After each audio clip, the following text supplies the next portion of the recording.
we will now apply whatever we have learned so far to actually control the motor. We are now getting out of the motor per se and getting into the controller, which will control the motor according to all the physics about the motor that we have learned so far. And the best possible control, there are different methods of control that are used in different contexts. The best one that we would recommend for an electric vehicle is what is called field oriented control. And before getting into the details of it, let us understand what is it that we want to control, what is in our control, what are we trying to control. This word control is used in a very ambiguous way, vague way. See, all that we can do to the motor, supposing there is a motor lying on my table, all that I can do is I can apply a voltage to it. There is really nothing else under my control. If I apply a voltage, it will draw the current that it wants, it will rotate in the way it wants, all depending on its internal physics. When I say it wants, depending on its internal design, construction, physics and everything. It will deliver the kind of torque that it is capable of delivering. There is nothing else I can do to it other than change the voltage that is being applied. So, that is the only thing, but it is an AC voltage. So, we can, when I say I am applying a voltage, I can decide what is the amplitude of the voltage, what is the frequency of the voltage, what is the phase of the voltage. All of this is in my control. This is all there is in my control, nothing else. But what do we want to control? We are not interested in controlling the voltage itself, it is only a means. What we want to control is the speed.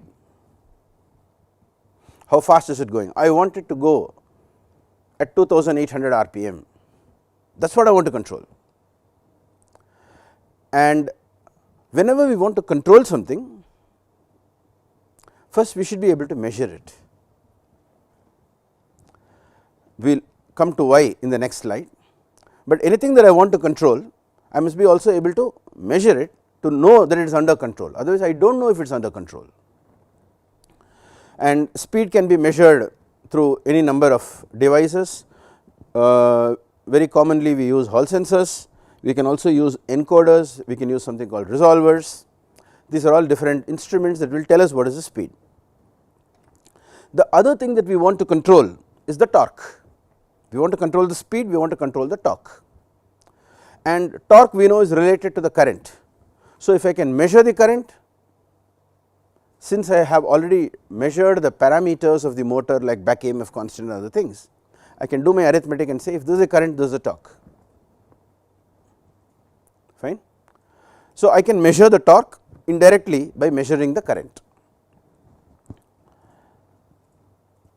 And then when we are doing flux weakening,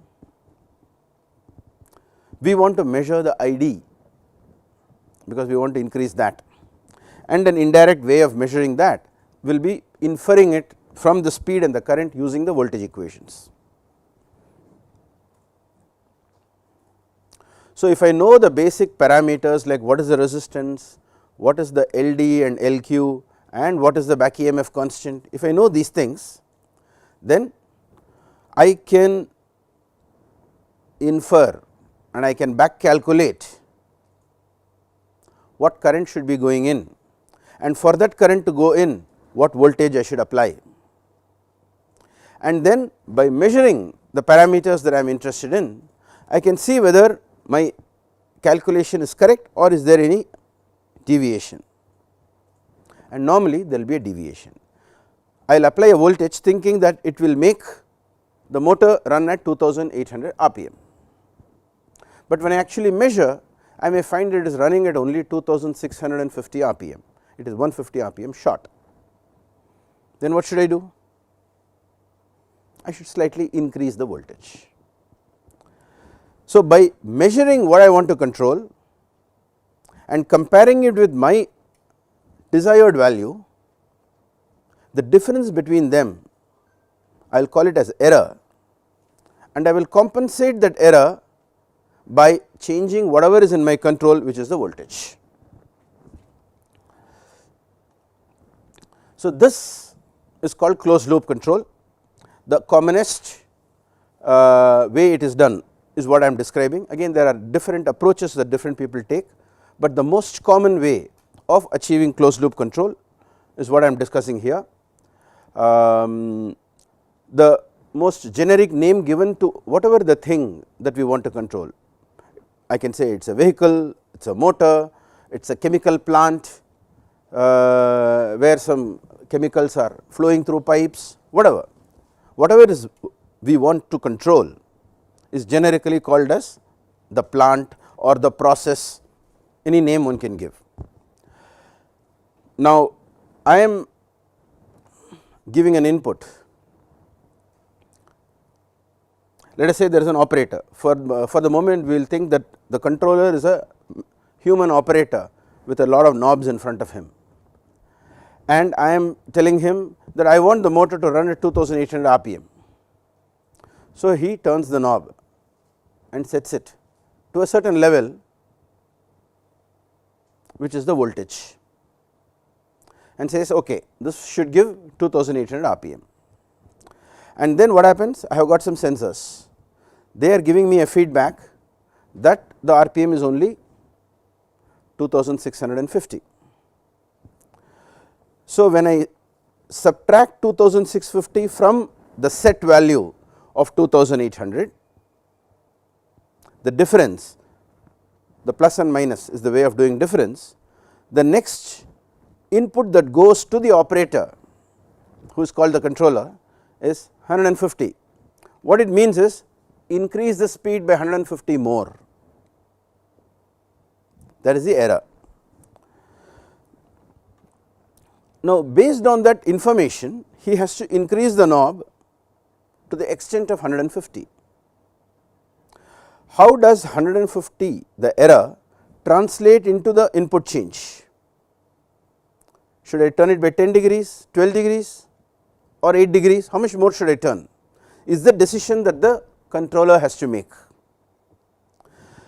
So, there are three ways in which the controller will interpret the error.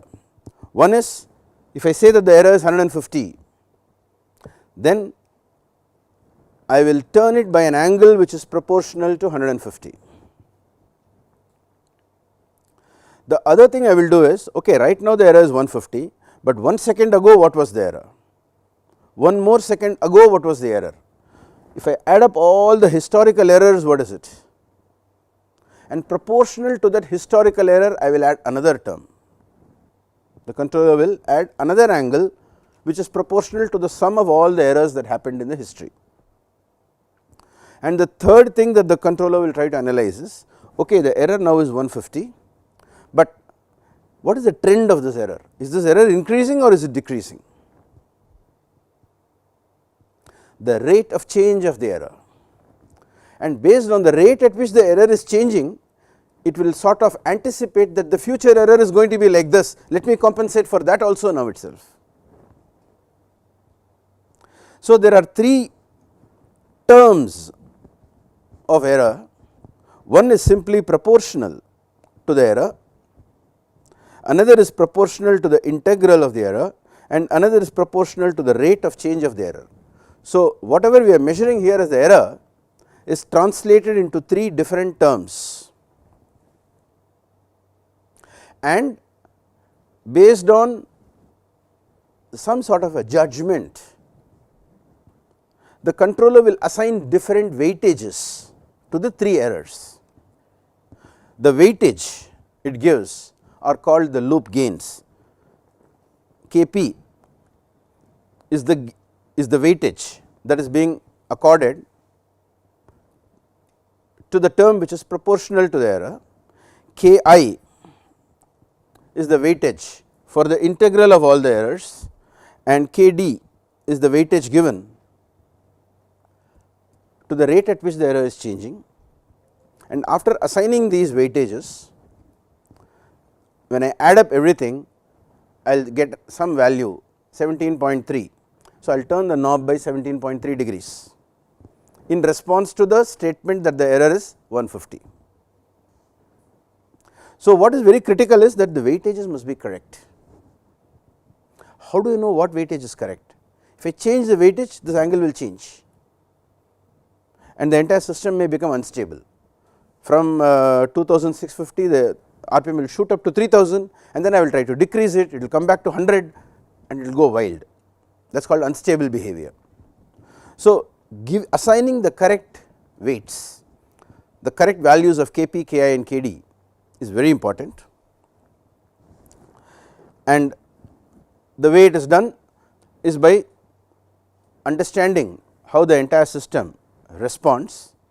To the extent we understand the inner dynamics of the motor itself, the inner dynamics of any mechanical system will be broadly dependent on an inertia term which is given here as J and a friction term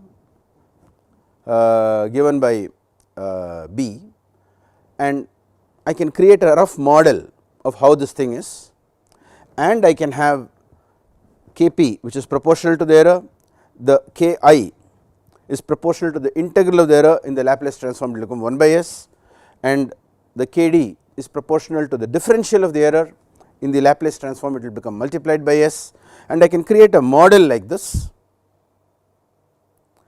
and solve it using some tool like MATLAB or something to arrive at what is the optimum value of Kp, Ki and Kd, or I can just do it by trial and error in experiments. I will do a number of experiments by using different combinations of Kp, Ki and Kd and see which one is working. If I do it like that experimentally, that is called tuning, it is called PID tuning, or I could solve. Again, solving assumes that I know the value of J, value of B, and most importantly there is another term here called D which is disturbances. The disturbances will be the force coming from the wind on the blowing from the sideward direction, suddenly there is an up and down in the road, all of those are disturbances. So, it is not possible to perfectly model everything, but to the extent we understand it we can model it and we can come to a Kp, Ki, Kd combination which is optimum, and the job of the Kp, Ki, Kd terms is, because we do not understand the physical model perfectly, there will be a deviation, and whenever there is a deviation correct it, course correct it. So, this is the way in which we do control.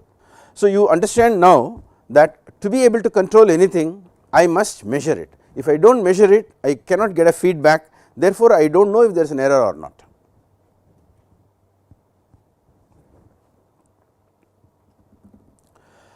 So, this is as far as control is concerned. Before we implement control in software, as I said, we have to measure, and whatever we measure will normally come to us as an analog value. There will be a certain voltage coming from a wire from the sensor, but for me to manipulate it in my processor I have to convert it into a digital value, and the device that is used is called an ADC, analog to digital converter.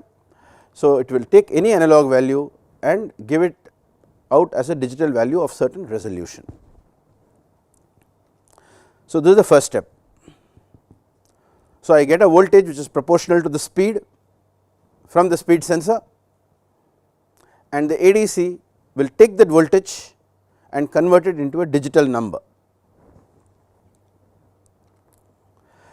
The other thing that often happens is that whatever the sensor is measuring something, but there are a lot of other disturbances in the environment because of which it also picks up noise.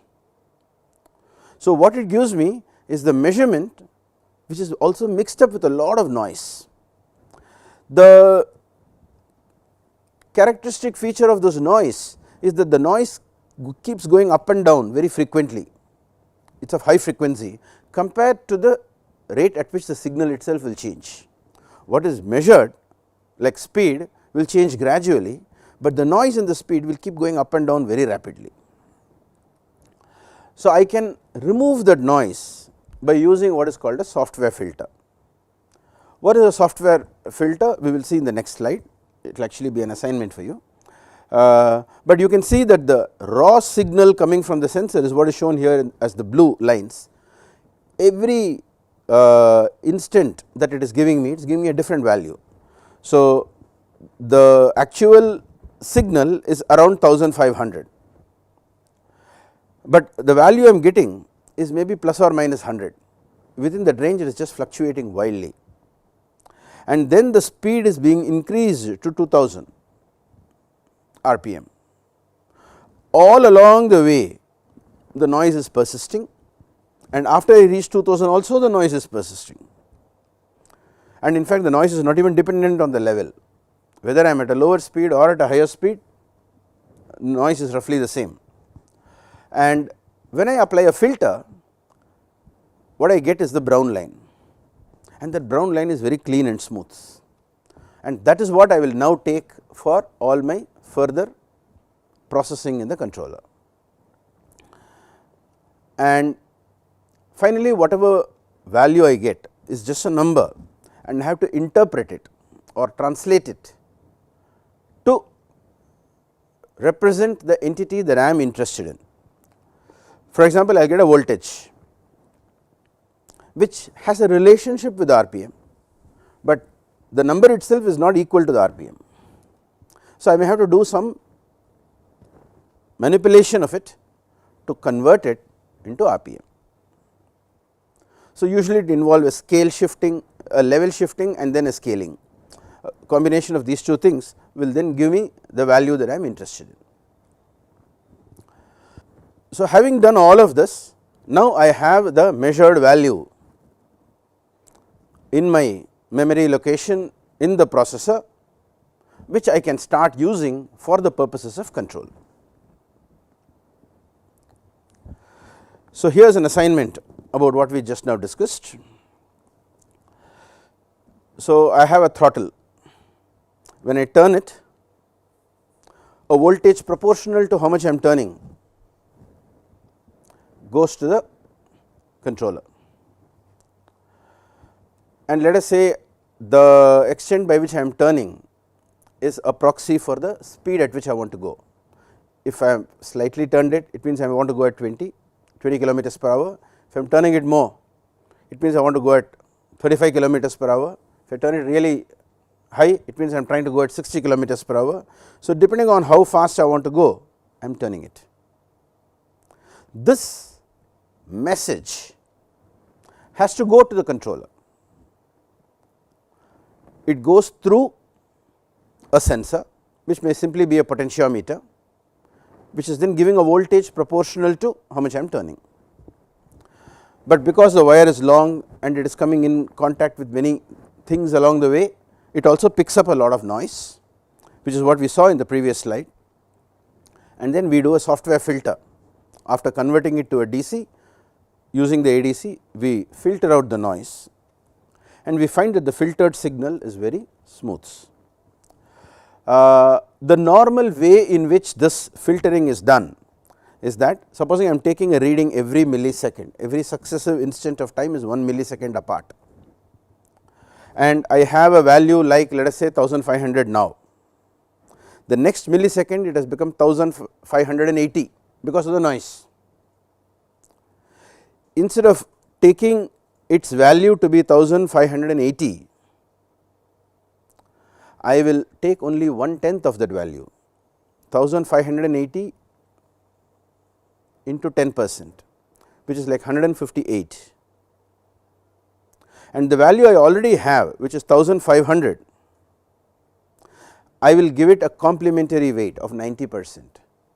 So, 1500 into 90% is 1350 plus 158, what does it add up to? 1350 plus 158, 1508. So, instead of 1500 jumping up to 1580, the next value has only jumped up by 8. I have suppressed the noise component, which was 80, to 8. 90% suppression of the noise has happened. If I want to do it even more aggressively, I can say that I will only give 1% weight to the new reading and 99% weight to the older reading, and I will keep on doing it every instant. So, all the fluctuations will get damped out. This is how the software filter is implemented, and it is easy to implement in software because you are not making any extra wires and resistances or anything, and you can just do it by computation. And what we like is the fact that it is smooth. But what I want you to notice is that when the signal changes from about 1700 or something, it is going to 2000, and there is a transition that is happening. When the transition is happening, the filtered signal is responding with a delay. It should have responded like the red line, because that is the true way in which the transition happened. But the filtering has a downside, which is that it causes a delay. Why does this delay happen, and what will be its effect on the vehicle behavior? This is what I want you to figure out.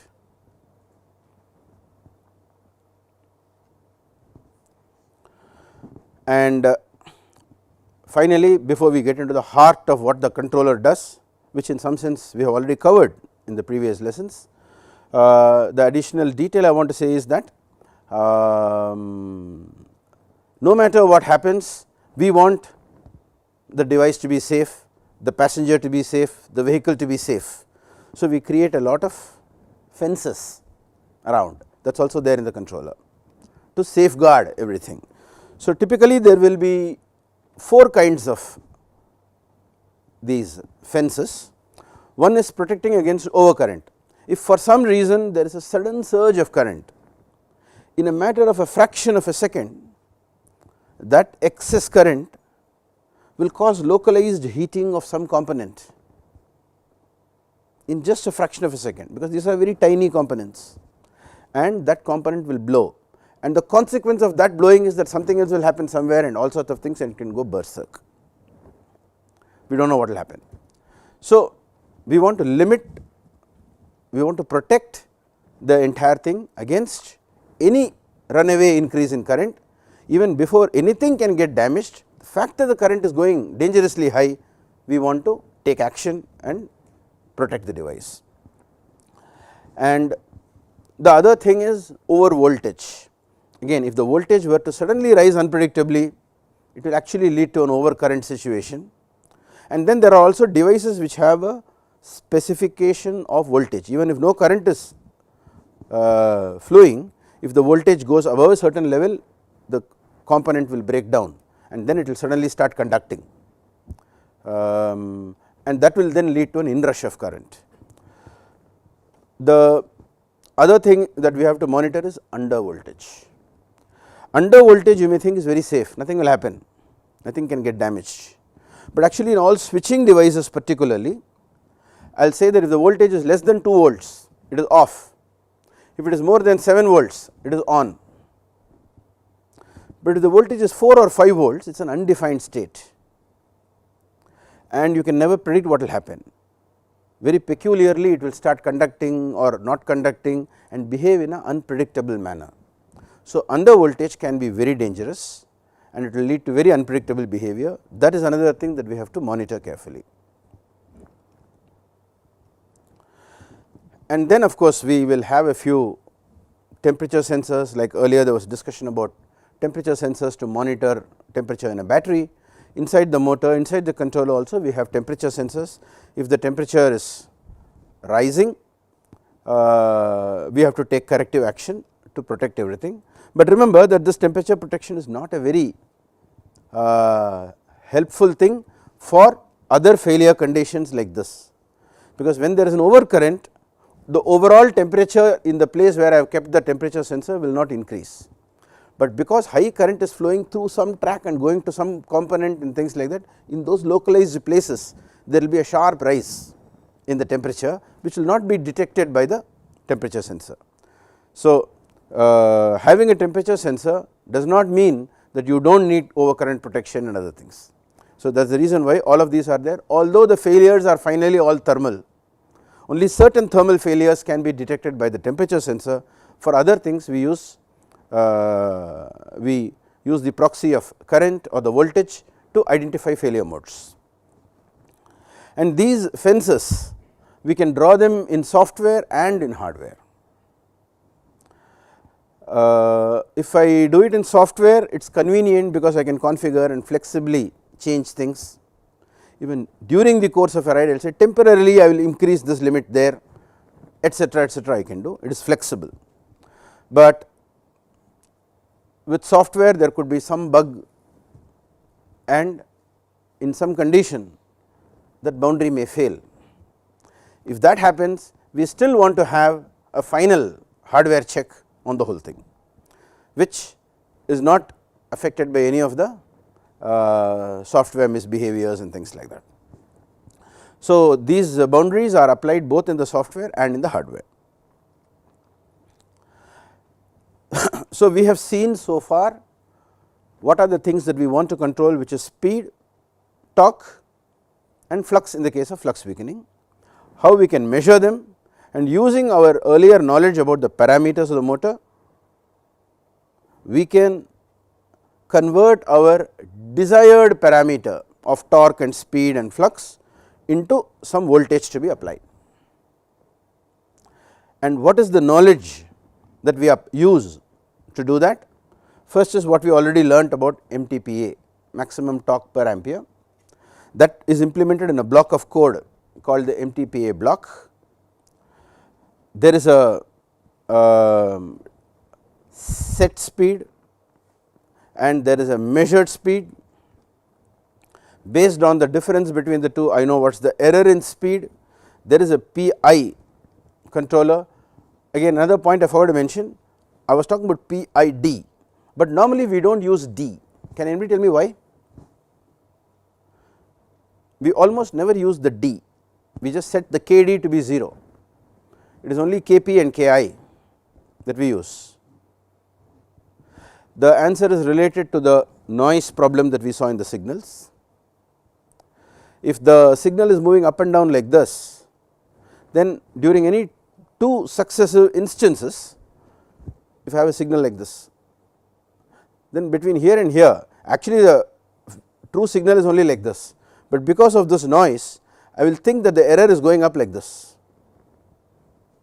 And if this is 1 millisecond interval and I extrapolate it to 1 second, I will say next second the error is going to be so big. So, I will violently overcorrect. So, unless I have perfectly noise free environment, it is very dangerous to use the D term and extrapolate from the D term. So, always we avoid using the D term, we only use P and I. So, there is a PI regulation, let me erase this, and based on the PI regulation I know what is the current that is needed to supply the torque, and then I have what is called the MTPA algorithm, which tells me that if you want maximum torque for a given value of current, then you divide the current into two components, one is IQ and one is ID.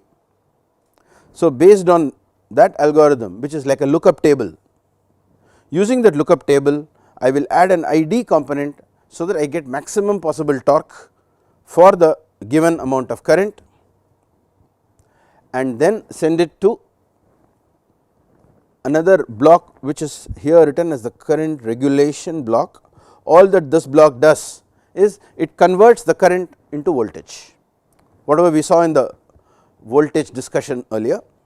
It will use the ID and IQ and all the parameters of the motor that are known and convert that into VD and VQ and apply it on the motor, except when I want to do flux weakening.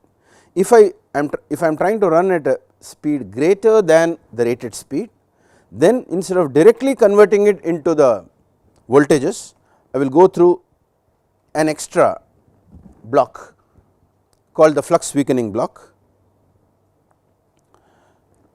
When the voltages are calculated here, I told you the VD and VQ are calculated in the current regulation block. If that voltage is greater than what the battery can supply, we earlier discussed in the example that limit is 34 volts. if the pair of ID and IQ coming from the MTPA block results in a voltage which is greater than 34 volts, then we enter the flux weakening loop. You see that there is a condition. If the sum of the square of Vd and Vq is greater than the limit, then we enter the flux weakening loop, and the flux weakening loop has its own Pi for the flux, another Pi loop which is called the flux loop, and that will add an additional component called IFW in this picture. I do not know if it is clear, I can zoom in if you want.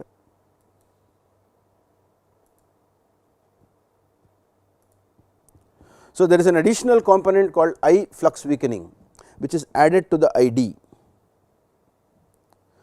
So, the ID that is coming from the MTPA block is augmented with an additional component of ID which is meant to further weaken the flux and reduce the back EMF, and then that pair goes into the current regulation block. It will again recalculate the voltage to see whether it is below the desired limit. If it is, then it will supply that voltage to the motor, and if it is not, it will again keep going in this loop till it comes down, and these loops are executed in microseconds. So, fraction of a millisecond. So, very rapidly it will do number of iterations and bring the voltage down to an appropriate level by adding sufficient ID before it is getting applied to the motor.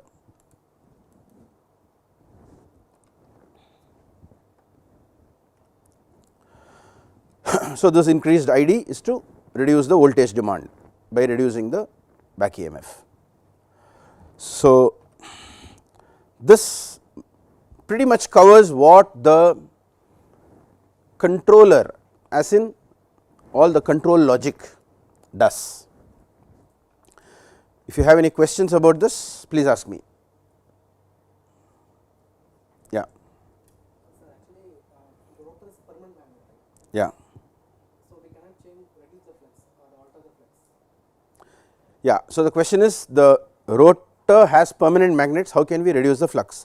We are not reducing the flux of the magnet itself, but we are adding a additional flux in the opposite direction, so that the resultant flux is lower. The magnet continues to give the same flux that it was giving before. If I were to quickly take you through the, the xi m is a fixed number, it does not change at all, I cannot change it, but the total flux on the d axis is xi m minus L d I d, and L d also is a fixed number, I cannot change it. Only thing that I can change is I d.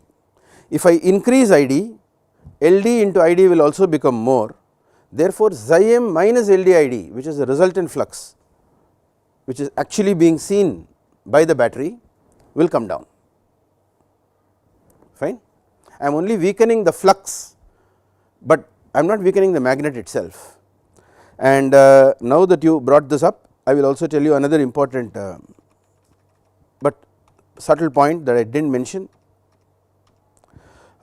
You can see here that when I add an additional ID, the total ID will increase, because it will be ID plus the additional I due to flux weakening. The sum of the two, if it becomes very large, then the negative flux will become so much that it may permanently weaken the magnet. If you recollect what we talked about, negative magnetomotive force, magnetic intensity causing the flux to deplete, where we discussed about the coercivity and all that. So, there is a certain limit beyond which if I increase the ID, it will permanently weaken the magnet, it will not recover, it will become a much weaker magnet, then the future performance of the motor will be poorer, it will deliver less torque. So, we set a limit. After I add the additional flux weakening thing, I try to check whether it is exceeding the limit. That is another protection boundary that is there in the software. and if it is within it, normally it will be within it, then I allow it. If it is so high, then I will not allow it. It means I will not reach that speed. If I am trying to reach 20,000 RPM, then maybe I will exceed this speed and that will not be allowed, because that means the magnet will get permanently damaged.